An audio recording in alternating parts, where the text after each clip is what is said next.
Chapter 3. The Shattered Sanctuary.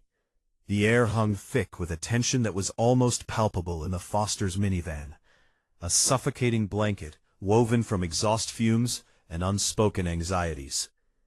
A fender bender on Route 17, a crumpled bumper, a flurry of impatient honks, and a reluctant exchange of insurance details had turned their already tight Wednesday evening schedule into a frantic race against time.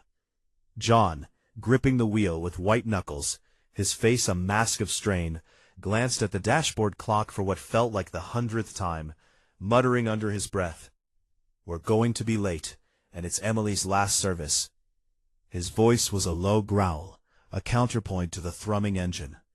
Beside him, Jake's heart hammered against his ribs, a frantic drummer in his chest, keeping a relentless, out-of-sync beat. He was already a jumble of raw nerves, each jolt of the minivan sending a fresh tremor through his sensitive system.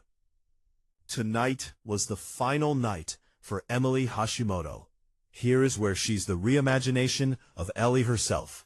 Her last service before heading to college.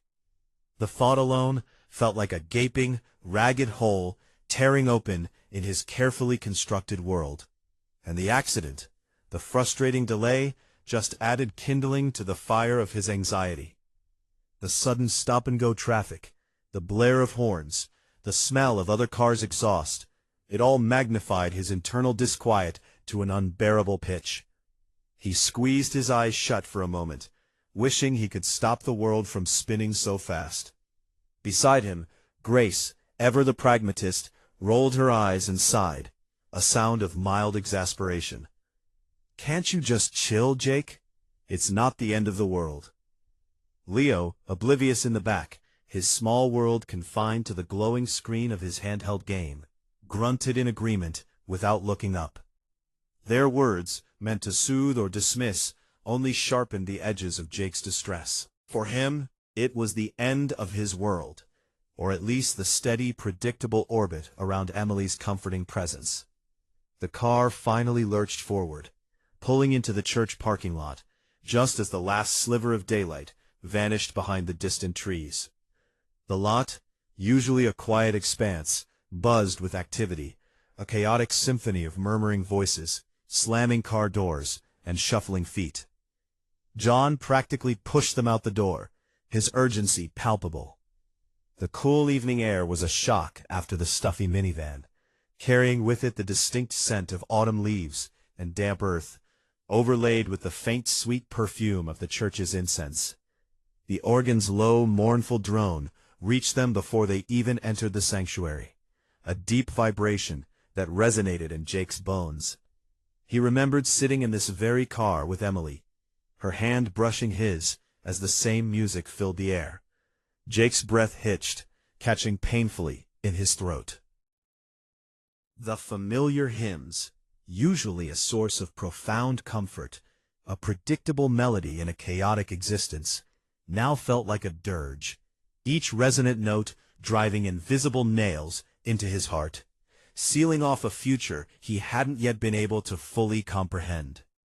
He found his usual pew, the same worn cushion, the same scuff on the floor, and wedged his trembling body between his father and Leo. But his body felt foreign, detached, encased in his unease as if he were watching himself from a great distance. The ornate stained-glass windows, usually catching his eye with their vibrant stories, now seemed to mock him with their static, unchanging beauty, while his own world was in flux.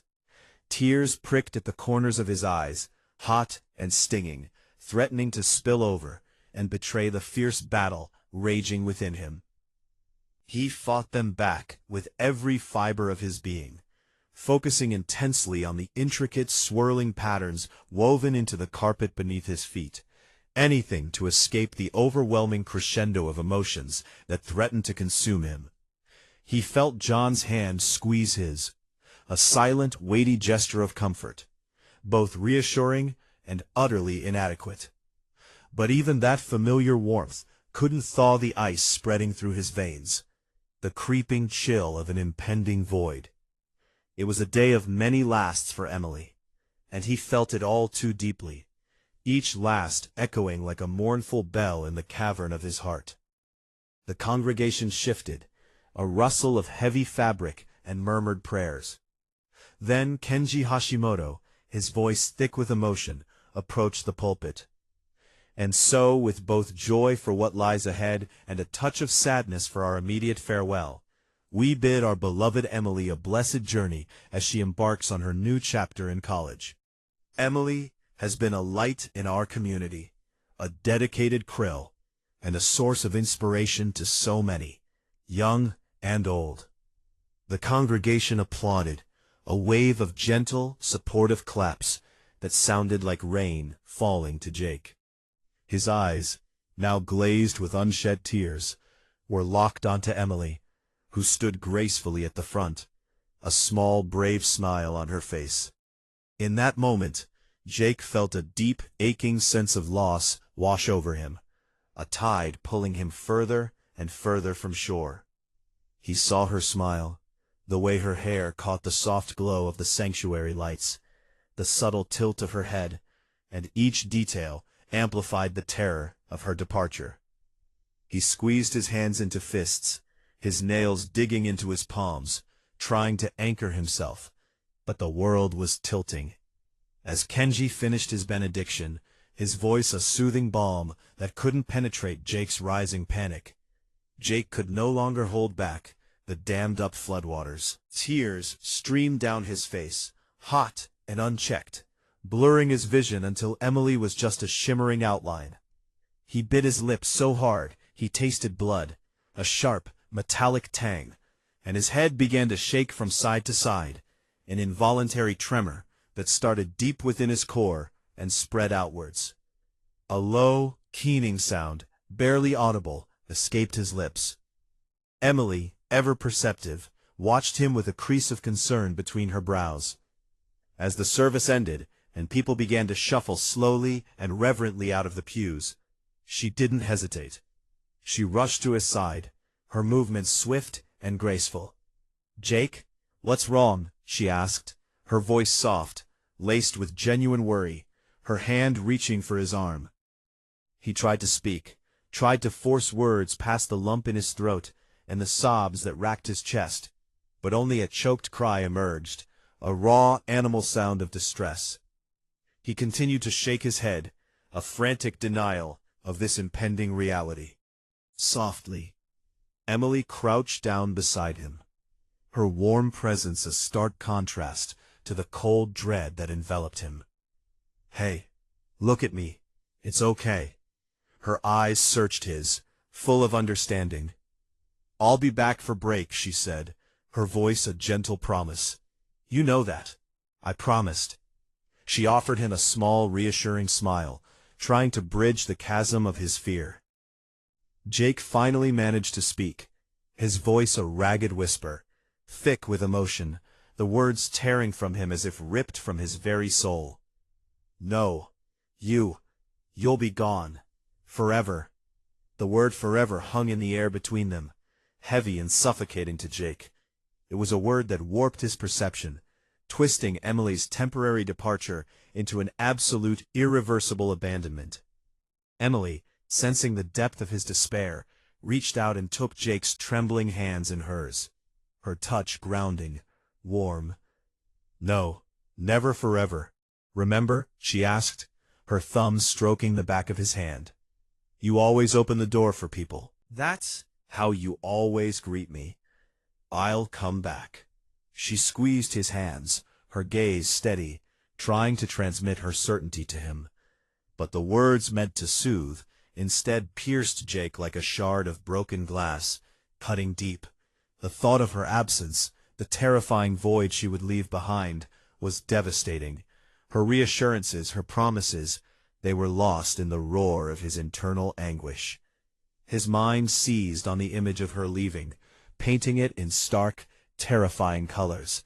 He didn't listen to any of the assuring words she was saying, his mind already convinced of the worst. He abruptly pulled his hands away, the sudden movement jarring, and bolted from the chair, pushing past a startled older woman and a young man engrossed in a quiet conversation. He ran, driven by a primal fear so intense it felt like he was being swallowed whole, consumed by an invisible monster. He didn't look back, didn't care where he was going, only that he was leaving, escaping the suffocation of the sanctuary, the pain of Kenji's words, the terror in Emily's eyes. "Jake!" A stunned Emily's voice cut through the murmuring chaos of the departing congregation, sharp with concern and a hint of desperation. Jake headed for the back exit of the church, a wide, heavy door that led to a less used path. Everyone stared as he ran out, a spectacle of raw, untamed emotion. Emily, her heart pounding, her every instinct screaming, chased after him, her long strides quickly carrying her through the thinning crowd. But he didn't stop. He just ran. The cool evening air whipped at his face, stinging his tear-streaked cheeks. Emily called out again, her voice strained, "Jake, wait!" He stumbled over an uneven patch of pavement, ignoring her pleas. His name, the world. He just ran, his legs pumping, a desperate flight from an unbearable truth, heading blindly towards the street, towards nothing. Then a desperate, almost playful tone entered Emily's voice, a last-ditch effort to break through his panic. "I'm leaving now, Jake," she shouted, hoping the shock would halt him. The words, intended as a jolt to his senses, instead struck him like a physical blow. An enraged Jake stopped dead in his tracks, his body rigid. He turned around slowly, his eyes, red-rimmed and swollen, filled with a pain so profound it twisted his face into a mask of pure agony. "Go! Just go! You don't love me anymore!" he shrieked, his voice raw, hoarse, a guttural cry of betrayal that echoed in the quiet evening. Emily, visibly taken aback by the outburst, by the sheer unadulterated pain in his voice, gasped. Her face crumpled with a mixture of heartbreak and fierce determination. She immediately ran towards him, closing the distance in a few swift strides, and grabbed his shoulders, her grip firm, almost bruising. She shook him gently, her eyes blazing with an intensity that demanded he listen. "That's not true," Emily fiercely shouted, her voice breaking on the last word. "I will always come back for you. Understand? Always." Jake was trembling, his slight frame racked with violent shivers, his face contorted in a horrifying mixture of fear and anger, a maelstrom of emotions swirling beneath his skin. He couldn't process her words. His mind, overwhelmed and overloaded, had locked onto a single terrifying truth. She was leaving. Her fervent declarations, her promises, all dissolved into unintelligible noise in the face of his panic. "I love you, Jake. I will see you again soon," Emily cried, her own tears now streaming freely, her voice thick with a mix of anguish and unconditional love. She released his shoulders, her hand lingering for a moment, before she turned and ran back towards her car. The finality of her departure, a physical wrench. Jake watched her drive away, a blur of receding light. The taillights of her car, two crimson eyes, seemed to mock him, shrinking into the distance until they vanished entirely. The world went silent, then exploded. Jake broke down, screaming and crying in the driveway, a gut-wrenching wail that tore through the quiet evening. He reached up, tore off his beloved headphones that had been a constant companion, a barrier to the overwhelming world, and with a primal roar of pain and frustration, violently slammed them on the ground. The plastic casing shattered, sending fragments skittering across the asphalt, the wires snapping. He felt like a shattered mirror. Each shard reflected a fragment of his pain, each broken piece a testament to the destruction within him. He turned, a wild, untamed energy coursing through him, and bolted towards the dark embrace of the nearby woods. A frantic chase ensued, as Grace, her own face etched with worry, yelled, "Jake, get back here!" Her voice was thin, reedy, unable to penetrate the wall of his despair. He ignored her, ignored the stinging branches that clawed at his face and tore through his clothes as he plunged deeper into the dense forest, the ancient trees like skeletal fingers reaching out, scratching, pulling him further into the unknown. The scent of damp earth and decaying leaves filled his nostrils, a raw, organic smell that mirrored the rawness of his own emotions. Eventually, his lungs burning, his legs aching, he halted, breathless and disoriented, finding himself inexplicably back at the unassuming side doors of the church. He had run a frantic, meaningless circle. Leo finally caught up, panting, his face flushed. "Jake, just come on," he yelled, trying to coax Jake out of the deepening shadows, his brother's distress clearly visible, even through his own youthful composure. But Jake refused, shaking his head vehemently.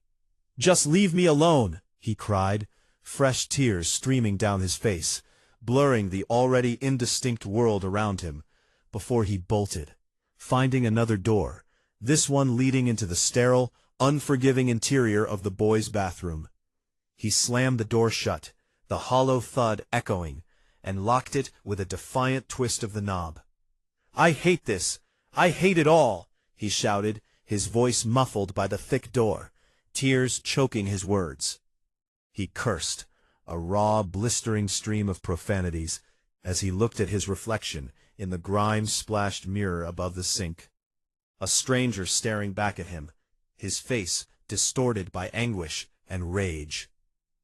His rebellion, his raw, uncontained fury, echoed in the sterile confines of the church bathroom, bouncing off the tiled walls, trapping him in his misery. "Fuck you, the sound tearing from his throat, a primal scream of despair that was both an accusation and a cry for help. When he finally emerged from the bathroom, his eyes red-rimmed and swollen, his body heavy, the evening had fully settled around the church. The air was colder, the silence deeper. He made his way home in a daze, the world a blurry, indistinct canvas of muted colors and muffled sounds.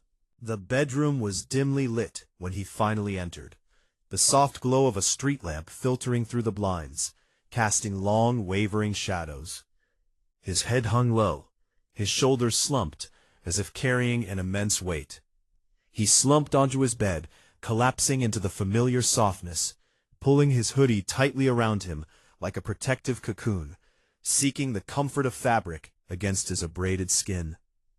He slammed the door shut again, the sound echoing in the small space, a final definitive punctuation mark to the day's trauma. He locked it, the click of the latch echoing loudly, but it felt less like he was locking the world out, and more like he was locking himself in with the monster inside him, the one that roared with grief and fury.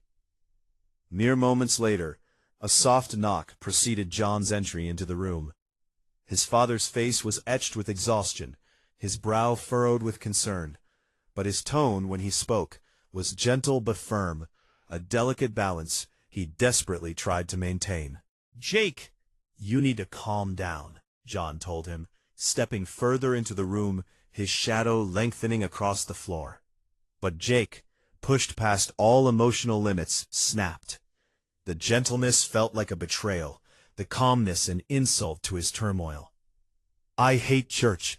I'm never going back," he yelled, his voice raw with despair, reverberating off the walls, laced with venom. He didn't want calm. He wanted to shatter, to break everything that reminded him of this unbearable pain. John, in a rare moment of strictness, his patience worn thin by the day's events and Jake's escalating defiance, demanded his phone. "You are not going to talk like that, Jake. Now give me your phone." He held out his hand, his expression unyielding.